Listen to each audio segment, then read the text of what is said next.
Hey guys, it's Sam, and it is the end of Avengers Portrait Series 2.0, and not only that, it is the end of graphite portraits. Well, not necessarily the end of graphite portraits, but the end of graphite portraits in the Avengers series. And yeah, I don't even know what to say. This is just crazy. And for you guys who've been following me from the beginning, thank you. And holy crap, did you ever think it was gonna be this long? Because I sure scrapped in. Like, it started in December of 2012, and I've done more portraits than this in terms of graphite portraits, but for the Avengers series, I've done 20 portraits. Like, what? Avengers Portrait Series version 1 was pretty much all the main heroes and Loki, and then Avengers 2.0 series is all the new Avengers, and Ultron, which is who I'm drawing right now. And you can tell I went above and beyond with this portrait. What did I say? Above and beyond with this portrait, because it took 6 hours. 6 hours! Oh my gosh. Because normally, if you guys don't know, I mentally cap out at 4 hours, and I don't do it on purpose. It's just my brain being like, oh, I'm done. And then I've checked just over the years, and I found out that the average time I work on something just is 4 hours. And so I did 6 hours in this one, and even 4 hours is tough for me. So this was a challenge, and he has a lot of lines and a lot of stuff, but I did want to try in this one. I did want to try and not give up as easily as I normally do, and try and work past some more difficult points. And as usual, this was like both difficult in terms of my skills and difficult in terms of just mentally having to do all this stuff. But it's so nice that it's over. And I don't feel like completely relaxed yet as of recording this commentary, but I'm sure in like the days to come it will hit me that no more graphite portraits, and I get a nice long break before I start Avengers 3.0, which I still am unsure of what I'm going to do for that one, so feel free to comment below with what characters you would like for me to draw and what mediums, because there won't be graphite or charcoal. As a little subset. Yeah, I'm open to pretty much any medium. Pen, watercolor, I might try marker, I don't know about colored pencil. I don't think colored pencil, but maybe, I don't know. But anyway, yeah, so this is a crazy series. I learned like so much from doing all these graphite portraits. So definitely come back on Saturday if you're watching this as I put it up, or if you're watching it later, I'll put a link in the description, / that little card thing will pop up, and I'm going to be talking about a whole bunch of things that I've learned from doing these graphite portraits, so keep an eye out for that. But I guess I'll just talk about this drawing as I'm working on it.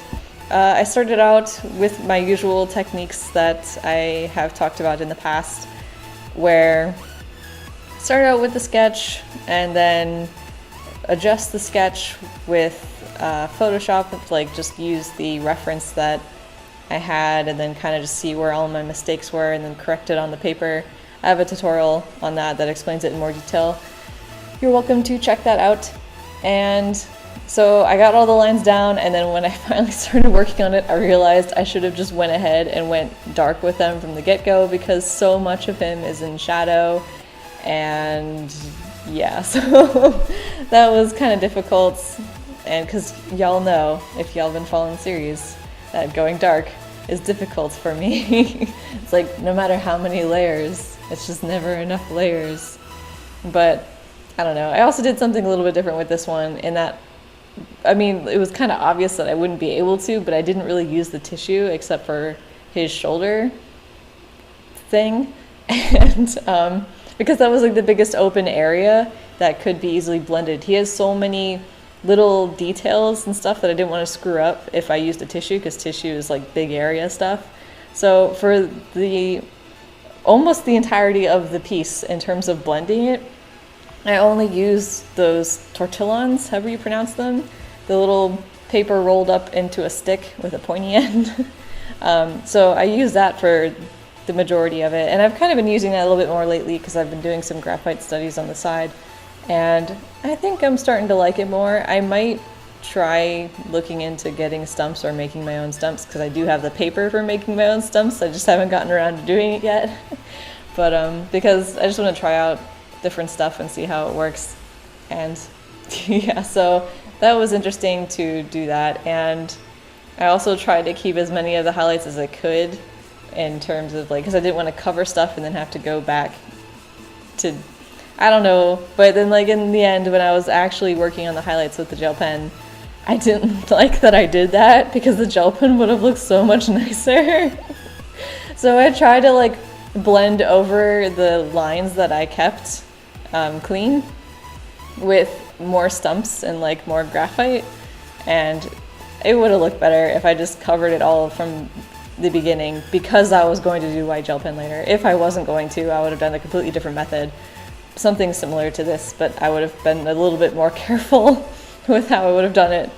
And yeah, and it's also a little tip on the side, using the eraser to pick up some of that graphite helps a lot too. But it kind of, I can't get like an exact point with it. It's really annoying, and it's probably because I play with them all the time, so they're like so malleable right now.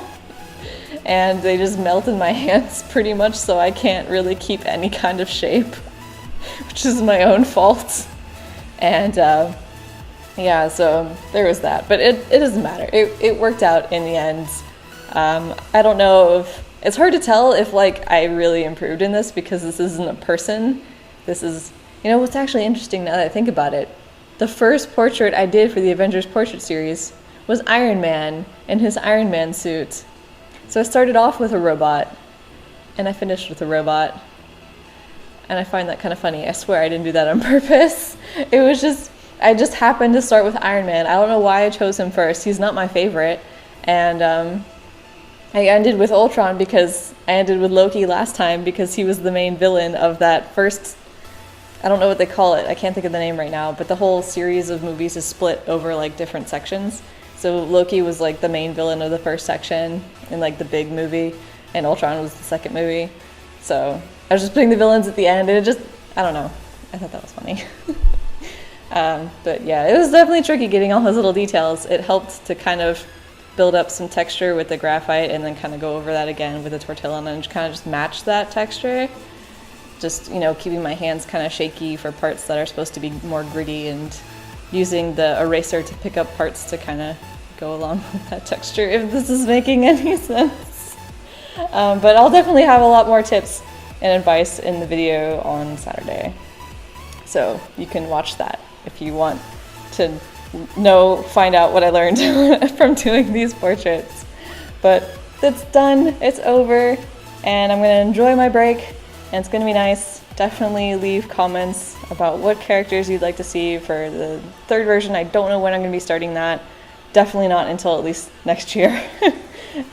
So I don't know, sometime next year I'll start it. But yeah, so hopefully you guys enjoyed watching this video. Feel free to like if you liked it, and subscribe if you haven't already. And thanks for watching. Bye!